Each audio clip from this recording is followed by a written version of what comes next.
feeling? Is it excited to be back on Fight Island, or do you feel like you're returning to the scene of the crime where they were getting buried last time? What's the emotion like for you right now? I'm just excited, man. I'm excited, you know. We find out that we got fans. I find out that that we're on ABC, and then we also find out that I'm the first main event in that new arena. So it's a bunch of pluses, you know. I can't wait, you know. And like I said, fighting is fighting. A fighter is a fight to me, and I can't wait to go out there Saturday night and do my thing. I was gonna ask you. I mean, it's the first time you've been, in a non-title fight in years and years. But as you said, all the things you laid out, it's still a massive fight that everybody's looking forward to. So, does it feel any different at all, or does it feel like, hey, man, this is what we do? Yeah, no difference at all. You know, like I said, every time I had the belt with me, I said that was just a piece of fabric to let people know who I was. You know what I mean? Like I wasn't too crazy about it. You know, it was a belt to let people know I was a champion. But I always told myself I would carry myself as a champion. That's what we continue on doing. You know, and like how you said, it's a huge fight. It's not a pretty big fight. It's a huge fight.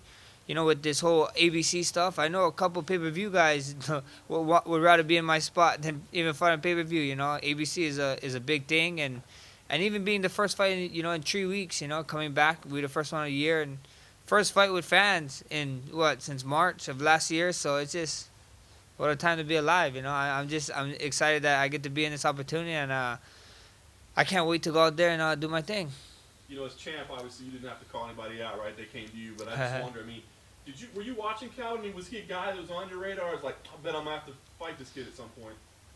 Not at all. You know, like no disrespect to any fighter, but I don't watch no fights. I hate watching fights, to be honest. It's just, it is what it was, and he's here. You know, even still yet, I feel like I still don't have to do no calling. You know, people still calling to fight me, so life's good, I guess. No question. Last thing for me, what is the goal here, man? I mean, we know you want to get back to that championship spot, right? I mean, do you feel like you can do that here? I mean, do you need to do something to get Volkanovski's attention or get his interest again? I mean, what's the goal here? I don't know. You know, I don't know. The only thing that I can do is I go in there and I can control what happens in the octagon. I get the job done, and then outside the octagon, that's why we got managers. You know, he better go do his job after his fight. I'm gonna do my job come Saturday night, and he gonna take care of his after the fight. Why don't you like watching fights? I just don't. I don't like watching fights. It's like, you know. General or just yours? Yeah, just in general. I mean, I like watching some of my friends and some big fights that's happening, but I really don't like watching them. It's just, I don't know. It's kind of, I guess so. Do you watch any other journalism interviews? Like, it's kind of boring, you know. It gets kind of irritating, you know. So it's like I don't want to watch fights. Yeah, next weekend, obviously, Conor McGregor's fighting Dustin Poirier. Uh huh. You fought them both, obviously, a while back or something. How do you see the fight going? I know you don't watch fights, but if Yeah. you imagine it. But see, you know, that's a big fight. That's a huge fight. That's a fight to enjoy as a fan. But at the end of the day, you know, Dustin is always motivated. He's always motivated for a fight. And then Conor, it looks very motivated. You know, you got shaven head Conor, so it should be a wild fight. You know, I as a fan, you know, that fight is very intriguing, and I think it's gonna be big. You know, I think it's gonna be huge. It's like I said, it's the first pay-per-view of the year, so I think it's gonna be a good, fun fight. You mentioned the fans. How exciting is it for you to fight with them again? Does it make a difference when you're in there? I mean, I got to fight in big arenas, and then the last one we got to fight with no fans, and then this one we get some of the fans back. I mean, you definitely feel a difference. You know, you definitely can feel a difference, and I'm just excited to have fans back. You know, but there's Mini Bless. I'm gonna have to explain to him because I told him that he couldn't come because no fans is allowed, and then in the air I find out that there's fans. So I'm probably gonna have an earful from him when I get back home. You have to buy him a present and say sorry. He got enough presents. This guy needs to. I don't know what he needs. It's okay. We figure I'll let him talk my ear off. It's fine. Are you glad that Conor McGregor is back and you've got the eyeballs generating a bit more interest in the UFC? I mean, I think so. We did enough generating last year. I mean, we was the only sport that was doing it. All of last year, a lot of naysayers. I think so. Last year was a pretty good year for UFC. So I think so. It just helps, you know. It just helps with this big fights that's coming on. We opening the year off strong, and I think so with the whole COVID stuff and this and that. I think so. It kind of helped UFC in a weird way, and was able to carry on. But you don't think Conor brings anything special to the party then? I mean, Conor is Conor. He is special. There's a reason why he's the first pay per view of the year. So at the end of the day, I think so. He's bringing ice back, but I think that UFC was doing just great. I know you touched upon it a little bit, but what's it like not having Rush around to fight with? Because he was becoming really synonymous with your media. That little shine stealer. It feels good that I get to have somewhat of my shine going into fight night. But all jokes aside, it's tough. He loves it. He loves being here. He actually has school, so I don't feel too bad about it. So at the end of the day, I just miss him. I miss him. It's kind of hard. It's kind of crying this last one when I had to leave. So it was just definitely hard. At least he won't throw you under the bus at the post-fight press conference. Oh yeah, oh yeah, oh yeah. That guy got a fast lip. So How's your Twitch going? You still playing lots of Warzone? I'm on Facebook Gaming now. Facebook fb.gg/Max Holloway official. Come on through.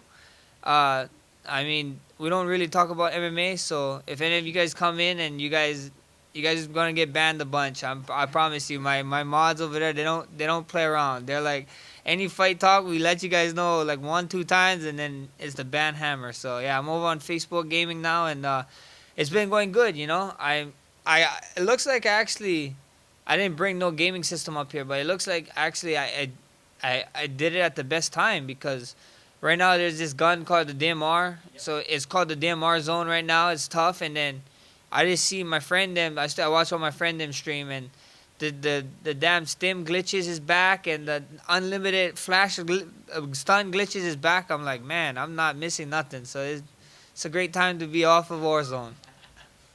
That's awesome, man. In an ideal world, how many fights do you want this year? I would love to fight. I would love to fight 3 times, like how I usually fight in a year. You know what I mean? I'm fighting in January. I'm starting the year off, so I can't wait. There's summer, and then hopefully a December card. This year. So at the end of the day, first things first, we got Calvin. I gotta respect that. I got my hands full come Saturday. I can't wait to do it. Go in there and do it with him, and then we'll go from there. Thank you. If Brian beats Alexander Volkanovski, do you think that makes sense to just do the rematch between you two for the title? Yeah, we see what happens. Like I said, first comes first. I got Kelvin. I gotta go ahead, do my job, and we see after that. How do you see that fight between Brian and Alex going? I think so. It's a super intriguing fight. It's just 2 different fighting styles. I don't know if Alex fought somebody like Brian, and I don't know if Brian fought somebody like Alex. I really don't know. And the crazy thing is that they both just dangerous guys throughout the whole fight. So that fight is super intriguing, and we get to find out soon. Hopefully they announce. Did they announce it yet? They didn't announce it yet. So hopefully they can announce it. We figure it out, and I go take care of my business come Saturday night, and we'll see what's next. When Calvin was in here, he said that he got to spar with Nate Diaz when he was 19. Is there anyone you wish in MMA that you could have sparred, just have a bit of fun with, just to feel around with them? Is there anyone you wish you could have done that with? Not really MMA. I mean, there's a couple of boxers that I wish I could. Like I always I want to try, and if I could spar with Terrence Crawford or something, that would be amazing. That guy's like the #1 pound for pound guy in our weight class in boxing. So I would love to spar with him. Loma, just because his angles, I'd love to feel how he felt. And then Lopez, Timofeo, like that guy, what he did to Loma was just mind blowing to me. I was like tripping out. Like I was like, there's no way. Not no way. I was giving him a chance to win, but the way he won, the way he did it was a masterpiece. So I'd love to spar those guys. You see Ryan Garcia the other day? Yeah, I saw Brian Garcia too. He's another guy, fast hands, nice, and it's just those guys is guys I think so I'd love to spar, especially in boxing. You said before that Volkanovski is not a good champion and he acts like a challenger. Do you think he improved, has improved, or he's still the same? I don't know. I said that because of the way he was saying stuff, when we was doing our interviews and our stuff. So at the end of the day, I haven't come across his interviews and stuff. So you guys can let me know. You know, like you guys let me know how he talking, cause I don't know the way he be talking now. One thing that I was fascinated with was when you took Joe Rogan last year and you were talking about, you just said you're a gamer and you were learning a lot of your punches. Yeah. In the game that you were talking about. Yeah. Talk me through that. Yeah, I wasn't really punches. I knew how to kickbox. I knew how to do this, but I was figuring out combos. Like Renan Barão was a killer in the first UFC game, and I remember using them. And then there was like this couple of combos that I would do, and I was like, bro, like I got like 3-4 knockouts like in a row with the same exact combo. So I was like, I told at the time I didn't have a midman. Dustin Kimura, a former UFC fighter, he was my midman and I was his midman, so we trade off and that's what we did. I was like, bro, we call this the Renan, we call this the Aldo. Like there's a bunch of things that I learned from the game that we put in real life. You know, it was super fun. It was super cool. You know, it's just a cool way to. And when people were saying that, you're just playing games, I was like, no, I'm not. I'm actually getting better in fighting. So I wasn't lying. And then you beat Aldo twice. So Yeah. See, and I beat Aldo because I knew him like the back of my hand because I was playing a video game with him. So also, yeah, it's been, I believe, like, you've had, 17 fights since you last fought Conor. Obviously, a lot has changed since then. You went the distance there. Like, when you fought back then, did you think he had it in him to go on and do the history-making things and be the star that he is now? And how do you think you've grown since then, too? For sure, I did believe, bro. This is coming from a time I actually just did something with the UFC. It was called the Run Back or whatever, and yeah, when we was at that time, it was crazy. You gotta think. I don't even know if I think we was on the main card, and if we wasn't on the main card, we was like the fight before the main card started. But we was on some. We wasn't even near the co-main event or main event, to be honest. And we're walking out now, and then here's me and Connor's like maybe by the trash can, and they stop us and be like, hey, you guys gonna wait for like 10 to 15 minutes? We're gonna air you guys walkouts. I was like, what? What is going on? And then I was like, okay, cool, this is cool. And when we walked, me and Connor got championship walkouts that night. I was like, what the hell is going on? It was crazy, but that guy he brought so much hype at that time. Still, yeah, it wasn't even the main event. We got treated and more love than the main event, I think. I'm pretty sure if you watch the viewership on top of that fight card, the viewership probably spiked when me and Conor fought. So it was just yeah, that guy was something special. He's gonna do something, and the man, all glory to him. He been doing it, he been killing it. So respect. Yeah. I mean, I wouldn't doubt it. I would have to. I remember when I was standing there for 10, 15 minutes, the guy like just Irish flags everywhere, and it's telling me like they speak English. It's not Brazil. They're like telling me you're gonna die. I was like, oh. I was like, whoa. I was like, okay. So it was a good time, and you could tell, this guy had an effect on people, and he did his thing. Was he generally respectful to you around that team and stuff? Oh, it was super nice, you know what I mean?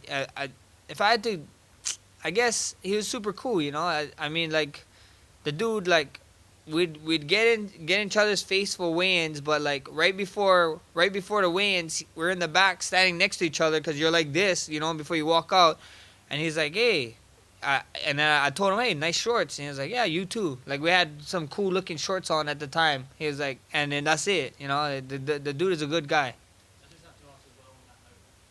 We talk about Volkanovski and those bouts. Is there any part of you that thinks about lightweight ever again? We see what happens, We see I never say never. Like I said, you guys know I've been calling out DC forever. The guy just bought a new house, and it looks like a castle. He called me to show me up his castle house, and I'm like, yeah, this guy gonna be running out of money very soon. So I'm gonna still keep on harassing him. Weight doesn't matter. Baddest man on the planet, he can get it. 55, 170, 180, whatever weight it is. If you want to be the best, you want to be the number one pound for pound guy, you should be willing to fight whoever. That's what I believe. You mentioned how big a show it was fighting Conor back then. Would you like to rematch him now, even if he has a shaved head? Would you still like to Yeah, even a competitor. You know what I mean? I'm a competitor. I want to compete. People consider him one of the best guys in our sport. You know what I mean? To today, And I can't wait. As a competitor, I'd love to. That was one of the fights that would like intrigue me. And like you said, like, we fought so long time ago, and he knows that too. So at the end of the day, like I said, though, first thing first, we got Kattar, and then we'll figure it out after this. What about when they gave him the poster at the press conference? So now it's been years have gone by, you were respectful, but you're sitting there at a press conference and they give him his own poster. Oh yeah, see, like he did that. I totally forgot he did that. What did you think about that? You're like, what the hell is going on? They're giving this guy his own poster. Yeah. Who was it? I think I was sitting next to someone. I don't know who I was sitting next to, but I think so when you see the reveal, I turned to somebody. I was like, holy shit. I told someone, like, excuse my language, but I told someone that was sitting right next to me because that was at the presser, you remember? And I was like, what the hell is going on? I was like, wait, we got a surprise, Like, they didn't tell us what it was, and it was a poster. Like, what the, like. It was just him. I was like, bro, they should have just had Conor up there by himself, you know what I mean? So it was good, like that. And those things, I totally forgot about that, but that this guy had something, you know what I mean? He had something. I don't know what it was yet. He had something, and he proved it. Circling back to a comment you made earlier, you said that you don't watch fights. Why in particular do you not watch fights and keep up to date? Just I mean, distance yourself from that, or? Yeah, I mean, I get, I don't know how to say it. I really don't care for it, I really don't care. I hate getting texts, this and that. Who do you think won the fight, or this and that, or did you see this? I would rather just when people ask me, what do you think of the fight? I didn't watch it because I didn't watch it. You know what I mean? I don't want to give you an answer, but at the end of the day, that's just what it is. You know how much people come to my, like, sometimes I stream during fights. Like, I'm playing games, video games. I'm streaming. They're like, you're not watching the fights? I'm like, I don't know. You see my video game playing right now, bro? Like, I'm playing video games right now, my man. I just don't like it. But does that change? Obviously, you've got a fight coming up. Does that change when you're preparing for a fight, or do you just leave it to your team to devise a plan? I watch some tape when it's time to watch tape. I watch some tape here and there, but then I put most of the work on my coaches. They see something. I trust them a lot.